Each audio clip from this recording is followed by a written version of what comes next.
ঘরে বসে থেকে আপনি রবি সিম কিনতে পারবেন আর সেই সিমটি আপনার বাসায় পৌঁছায় দিবে একদম হোম ডেলিভারিতে। চলুন আপনাদেরকে দেখিয়ে দিচ্ছি কিভাবে আপনারা ঘরে বসে থেকে রবি সিম কিনবেন। এই কাজটি করার জন্য আপনি রবি অ্যাপসটি ডাউনলোড করে নেবেন, তারপর কিন্তু নাম্বার দিয়ে লগ ইন করে নেবেন। লগ ইন করার পরে কিন্তু এখানে সিম প্রসেস এখানে আপনি ক্লিক করবেন। ওকে, এখানে ক্লিক করার পরে কিন্তু আপনাকে দেখাবে কত টাকা আপনার সিমটি নিবে। দেখতে পাচ্ছেন এখানে দেখাচ্ছে প্রিপেড সিম এই ৩৫০ টাকা, ঠিক আছে। তারপরে এখান থেকে আপনি বাই নাও এখানে আপনি ক্লিক করবেন। এখানে ক্লিক করার পরে কিন্তু দেখতে পাবেন আপনি চাইলে এখানে নাম্বার উঠিয়ে আপনি পছন্দ মতো নাম্বার নিতে পারেন। দেখেন এখানে নাম্বারগুলো শো হচ্ছে। আপনার যদি এই নাম্বারগুলো পছন্দ না হয়, আপনি এখান থেকে আইকনের উপরে ক্লিক করলে কিন্তু আপনার নাম্বারগুলো পরিবর্তন হবে। আপনার যেটা পছন্দ হবে সেই নাম্বার উপরে আপনি ক্লিক করবেন। ক্লিক করার পরে কিন্তু এখান থেকে হোম ডেলিভারি সিলেক্ট করবেন।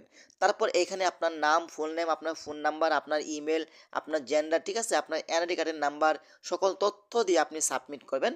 যদি আপনি ১২টার আগে সাবমিট করেন তাহলে সারাদিনের ভিতরে সিমটি পেয়ে যাবেন। আর যদি ২টার পরে সাবমিট করেন তাহলে হয়তো পরের দিনে আপনি সিমটা পাবেন। তো এভাবেই চাইলে কিন্তু আপনারা খুব সহজেই অনলাইনের মাধ্যমে ঘরে বসে থেকে সিম কিনতে পারবেন, রবি সিম। তো আশা করি ভিডিওটা শেয়ার করে দিতে পারেন এবং আমাদের পেজটি ফলো করতে পারেন। ধন্যবাদ সবাইকে। আসসালামু আলাইকুম।